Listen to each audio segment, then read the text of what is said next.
A rare meeting for a premier. Alberta's Danielle Smith making Canada's case to Donald Trump in person.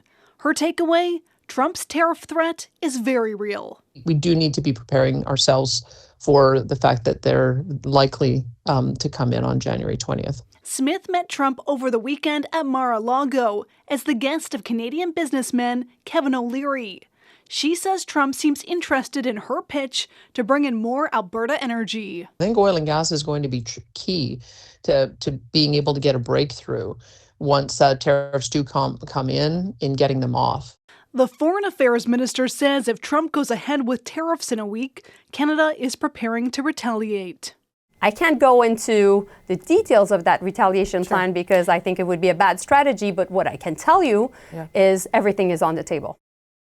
But Alberta's premier says that better not include restricting her province's energy exports to the U.S. They will have a national unity crisis on their hands at the same time as having a crisis with our U.S. trade partners. We just won't stand for that.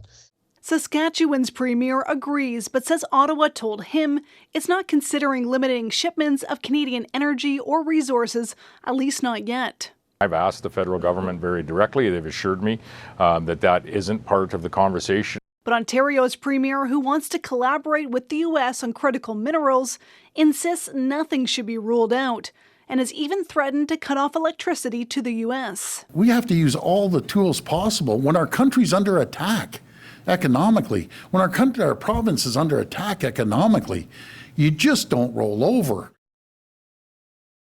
Meanwhile, PEI's premier and his delegation are hitting the road to try and tell as many Americans as possible that tariffs would hurt them too. We really hope a mission like this can just infiltrate some of the thinking down there.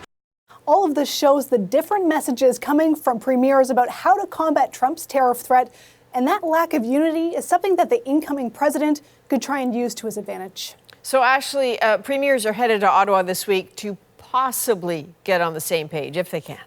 Adrienne, they'll meet with the Prime Minister on Wednesday to try and hammer out a united approach. Premiers say they want to know exactly what Ottawa's plan is and how it fits in with their own. And that same day, the Foreign Affairs Minister will be on her way to Washington to try and meet with Trump's incoming administration. Okay, we'll see how that goes. Ashley Burke reporting from Ottawa.